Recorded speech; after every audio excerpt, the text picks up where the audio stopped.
Hello students, welcome to my channel. तर आजच्या व्हिडिओमध्ये आपण महाडिस्कॉम ए आणि जेईसाठी तुम्हाला काय काय वर्क प्रोफाईल असणार आहे, प्लस तुम्हाला सॅलरी काय मिळणार आहे आणि त्यात वर्क करत असताना तुमची जी काही करिअर ग्रोथ कशी होणार आहे हे आपण डिस्कस करणार आहे. तर जर तुम्ही महाडिस्कॉमचे अस्पायरंट्स असाल ए किंवा जेईसाठी, तर हा व्हिडिओ नक्कीच तुमच्यासाठी खूप यूजफुल असणार आहे. सो प्लीज हा व्हिडिओ शेवटपर्यंत नक्की पहा आणि जर व्हिडिओ आवडला तर लाईक, शेअर अँड सबस्क्राईब करा. ओके, चला तर मग स्टार्ट करूया व्हिडिओला. ओके, तर सगळ्यात पहिला आपण बघणार आहे की तुमची पोस्टिंग कशी होणार आहे महाडिस्कॉममध्ये. ए किंवा जेई पोस्टसाठी जर तुमचं सिलेक्शन झालं असेल तर ओके, एक्झाम क्लिअर झाल्यानंतर जेव्हा डॉक्युमेंट व्हेरिफिकेशन कंप्लीट होतं तेव्हा त्याची जी फायनल लिस्ट असते ती MSEDCL म्हणजेच Maharashtra state electricity distribution company लिमिटेडच्या ऑफिशियल वेबसाईटवर तुम्हाला बघायला मिळते. ओके, ती तुम्ही चेक करायची असते. ओके, त्यानंतर MSEDCLच्या हेड ऑफिसकडून तुम्हाला एखादा झोन अलॉट केला जातो आणि त्या पर्टिक्युलर झोनला एका पर्टिक्युलर टायमिंगमध्ये किंवा पर्टिक्युलर पिरियडमध्ये तुम्हाला जॉईन करणे इम्पॉर्टंट असते. ओके, त्याचे जे काही अपॉइंटमेंट लेटर आहे ते बाय पोस्ट तुमच्या घरी येऊन जातं तुमच्या ॲड्रेसवरती. Okay, MSEDCL through.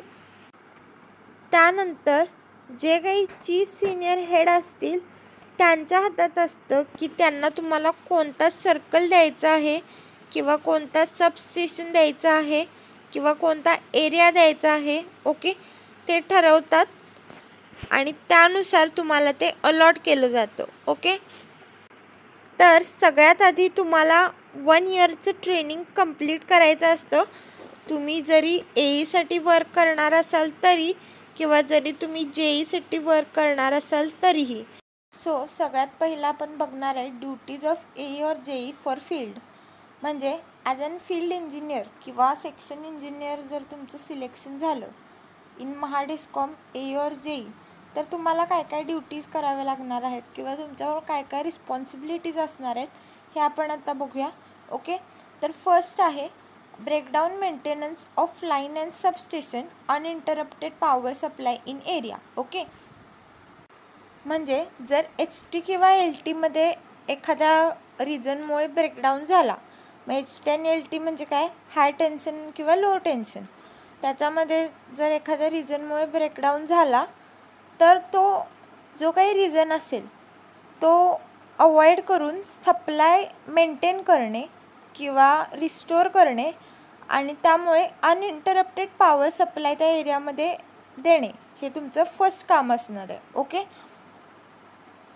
आणि इथं तुमच्या अंडर काम करायला लाईन स्टाफ असणार आहेत, मग त्यांच्या मदतीने तुम्हाला हे ब्रेकडाऊन मेंटेनन्स करायचं आहे. ओके, त्यानंतर works related to new connection, म्हणजे न्यू कनेक्शनसाठी जे काही ॲप्लिकेशन्स आलेले असतात ते घेऊन प्रॉपर ती प्रोसेस करायची आणि मग जे पुढे ऑथॉरिटीज असतात त्यांना ते पास करायची. ओके,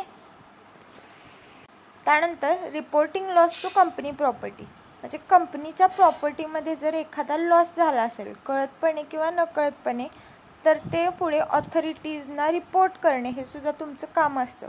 व लॉस काही असू शकतं. समजा जर एखादा कंडक्टर तुटला असेल किंवा एखादा ट्रान्सफॉर्मर खराब झाला असेल किंवा कोणतंही सबस्टेशनचं पार्ट डॅमेज झालं असेल तर ते तुम्हाला पुढे सांगायचं असतं. ओके, त्यानंतर थेफ्ट डिटेक्शन.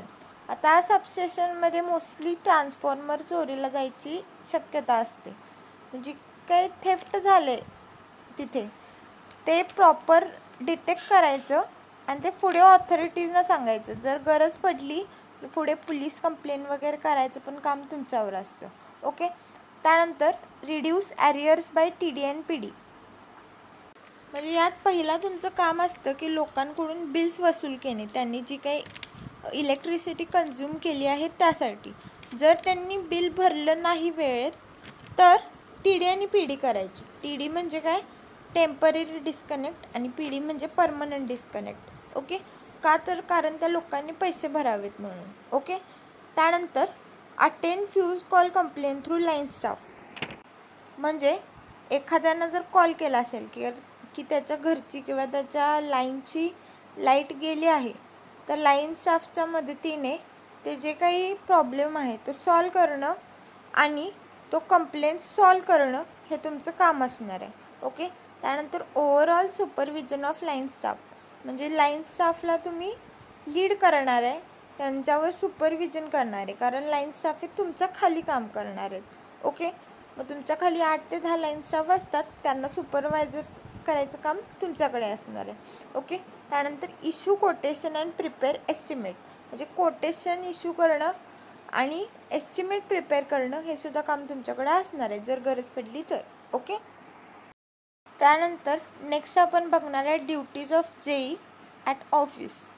म्हणजे महाडिस्कॉममध्ये जर ऑफिस इंजिनियर म्हणून तुमचं सिलेक्शन झालं, जेईसाठी असणार आहे हे. ओके. तर तुमच्यावर काय काय ड्युटीज असणार आहेत किंवा तुमच्यावर काय काय रिस्पॉन्सिबिलिटीज असणार आहेत हे आपण आता बघणार आहोत. ओके.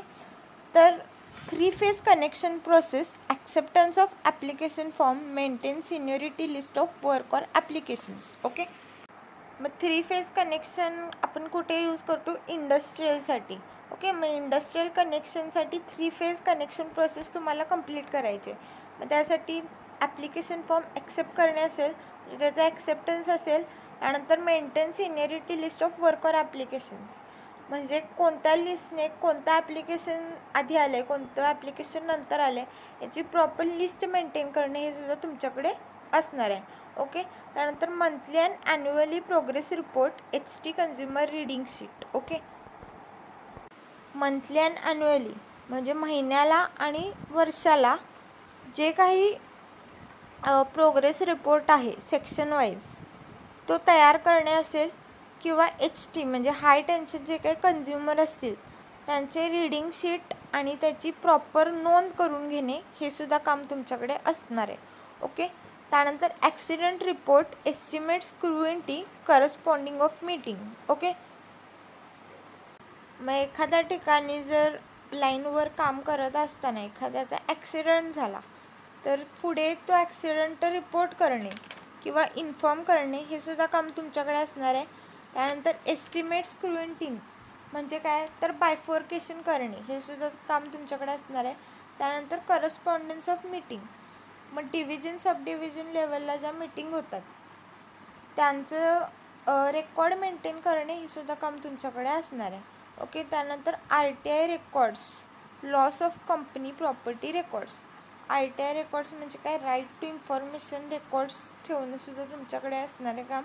त्यानंतर लॉस ऑफ कंपनी प्रॉपर्टी, कंपनीची प्रॉपर्टीमध्ये जर कोणता लॉस झाला, काही तुटलं किंवा काही डॅमेज झालं तर त्याचंसुद्धा तुम्हाला पुढे इन्फॉर्म करावं लागतं.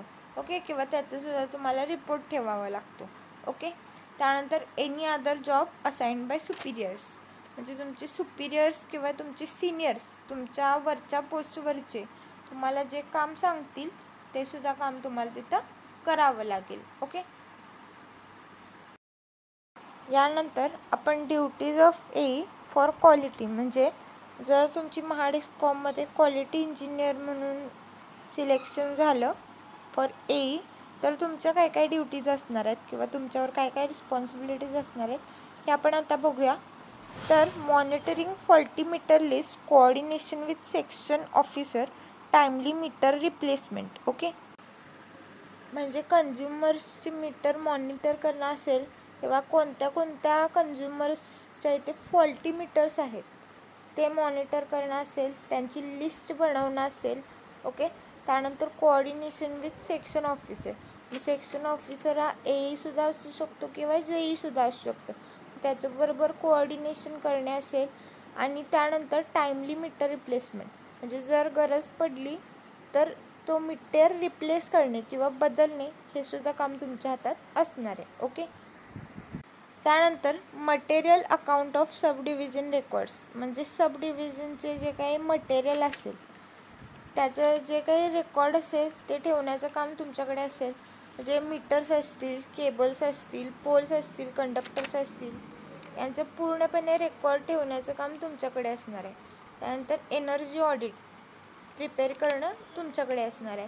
त्यानंतर theft detection and loss police complaint, म्हणजे जर एखाद्या स्टेशनमध्ये जर थेफ्ट झाली, म्हणजे ट्रान्सफॉर्मरची म्हणा किंवा लाईटची चोरी झाली, तर ते थेफ्ट डिटेक्ट करून जर गरज पडली तर पोलीस कंप्लेंटसुद्धा लॉज करायची असेल किंवा हायर ऑथॉरिटीजना ते सांगणं असेल, हे सुद्धा काम तुमच्याकडे असणार आहे. त्यानंतर any other job assigned by seniors, म्हणजे तुमचे जे काही सिनियर्स असतील किंवा तुमचे जे काही सुपिरियर्स असतील ते तुम्हाला जे काही काम देतील तुमच्या वरच्या पोस्टवरचे, ते तुम्हाला काम करायचं असणार आहे. ओके, सो आता आपण बघणार आहे की पर्क्स अँड अलाउन्सेस काय काय असणार आहेत जर तुम्ही महाडिस्कॉममध्ये ए आणि JEE पोस्टवर वर्किंग करणार असाल तर. ओके, तर Mahadiscom offers a good amount of perks and allowances as per company's rules to the candidates who are appointed for the post of A और JEE. म्हणजे ए आणि JEEच्या पोस्टवर जर तुमचं सिलेक्शन झालेलं असेल किंवा तुम्ही अपॉइंट झाला असाल तर तुमच्यासाठी खूप good amount of perks and allowances असणार आहेत ॲज पर कंपनीज रूल्स. कंपनीच्या रूलनुसार ते असणार आहेत. ओके, मग काय काय आहेत ते बघूया. पहिला म्हणजे डिअरनेस अलाउन्स, त्यालाच आपण DA म्हणतो. त्यानंतर हाऊस रेंट अलाउन्स म्हणजेच HRA. त्यानंतर मेडिकल अलाउन्स म्हणजेच MA. कॉन्ट्रीब्युटरी प्रोव्हिडंट फंड म्हणजे CPF म्हणतो आपण त्याला. आणि ग्रॅट्युटी. ओके, तर हे सगळे पर्क्स अँड अलाउन्सेस तुम्हाला मिळणार आहेत जर तुम्ही महाडिस्कॉम A आणि JEEवर सिलेक्शन झालेलं असेल तर. ओके, यानंतर नेक्स्ट आपण बघणार आहे की जर तुम्ही महाडिस्कॉममध्ये A आणि JEE या पोस्टवर वर्क करत असाल किंवा तुमचं जर सिलेक्शन झालं तर तुम्हाला सॅलरी किती मिळेल. ओके, तर असिस्टंट इंजिनियरसाठी पहिला 1 year ट्रेनिंग असतं ज्यामध्ये तुम्हाला monthly basic 22,000 per month salary मिळते फॉर 1 year. ओके, त्यानंतर जेव्हा तुमचं ट्रेनिंग कंप्लीट होतं त्यानंतर महिन्याला तुम्हाला 49,000 बेसिक सॅलरी असते. ओके, त्याचबरोबर इतर जे पर्क्स अँड अलाउन्सेस असतील ते तुम्हाला मिळतील त्यात. ओके, त्यानंतर ज्युनियर इंजिनियर म्हणून जर तुमचं सिलेक्शन झालेलं असेल तर 1 year जे ट्रेनिंग असतं त्यामध्ये तुम्हाला 18,000 पर मंथ मिळतं 1 yearसाठी. आणि ते जेव्हा ट्रेनिंग कंप्लीट होईल after successful completion of training तुम्हाला पर मंथ 37,000 ही बेसिक सॅलरी मिळते. त्याचबरोबर परत इथं पर्क्स अँड अलाउन्सेस पण असणार आहेत. Okay, so along with additional perks and allowances. मग ॲडिशनल पर्क्स अँड अलाउन्सेस काय काय आहेत हे आपण आता बघणार आहे. ओके, नेक्स्ट पॉईंट आपण बघणार आहे की महाडिस्कॉममध्ये वर्क करत असताना तुमचं प्रमोशन कसं होतं किंवा तुमची करिअर ग्रोथ कशी होऊ शकते ते आपण आता बघणार आहे.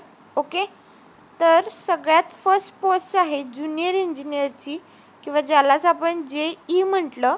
मग यासाठी मिनिमम क्वालिफिकेशन तुमचं डिप्लोमा लागतं इन इलेक्ट्रिकल इंजिनिअरिंग किंवा जरी तुम्ही डिग्री किंवा बॅचलर्सच्या बेसिसवरती ही एक्झाम देणार असाल तरी तुम्ही यासाठी अप्लाय करू शकताय. ओके, त्यानंतर नेक्स्ट पोस्ट आहे असिस्टंट इंजिनियर ज्यालाच आपण AE म्हणतो. यासाठी मिनिमम क्वालिफिकेशन आहे डिग्री और बॅचलर्स इन इलेक्ट्रिकल इंजिनिअरिंग. आणि जर तुम्हाला 3 years एक्सपिरियन्स असेल ट्रान्समिशन किंवा डिस्ट्रीब्युशन लाईनमधले तरी तुम्ही यासाठी अप्लाय करू शकताय. ओके, त्यानंतर नेक्स्ट पोस्ट आहे डेप्युटी एक्झिक्युटिव्ह इंजिनियर किंवा त्यालाच आपण DEE म्हणतो. ओके, मग त्यासाठी मिनिमम क्वालिफिकेशन आहे बॅचलर्स और डिग्री इन इलेक्ट्रिकल इंजिनिअरिंग. यासाठी 5 years of experience in transmission और डिस्ट्रीब्युशन लाईन्स गरजेचं आहे. ओके, त्यानंतर नेक्स्ट पोस्ट आहे ॲडिशनल एक्झिक्युटिव्ह इंजिनियर त्यालाच आपण AEE म्हटलं आहे. ओके, तर यासाठी पण मिनिमम क्वालिफिकेशन आहे बॅचलर्स और डिग्री इन इलेक्ट्रिकल इंजिनिअरिंग. यासाठी एक्सपिरियन्स 7 years इन ट्रान्समिशन और डिस्ट्रीब्युशन लाईन्स गरजेचं आहे. ओके, त्यानंतर नेक्स्ट आहे सुपरिंटिंग इंजिनियर किंवा त्यालाच आपण सर्कल इन्चार्ज म्हटलं आहे ज्यालाच आपण SE म्हणतो. यासाठी मिनिमम क्वालिफिकेशन आहे bachelor or degree in electrical engineering आणि त्यासाठी 12 years of experience in transmission और डिस्ट्रीब्युशन लाईन्स गरजेचं आहे. ओके. त्यानंतर नेक्स्ट पोस्ट आहे चीफ इंजिनियर किंवा त्यालाच आपण झोन इन्चार्ज असं म्हणतो किंवा त्याला CE असं म्हणतो. त्यासाठी पण मिनिमम क्वालिफिकेशन आहे bachelors or degree in electrical engineering आणि त्यासाठी 15 years of experience in transmission और डिस्ट्रीब्युशन लाईन्स गरजेचं आहे. ओके. त्यानंतर लास्ट पोस्ट आहे एक्झिक्युटिव्ह डायरेक्टर. ओके. तर जेव्हा तुमचे हे सगळे क्रायटेरिया फुलफिल होतील तेव्हा तुम्ही यासाठी अप्लाय करू शकताय महाडिस्कॉममध्ये वर्क करत असताना. ओके.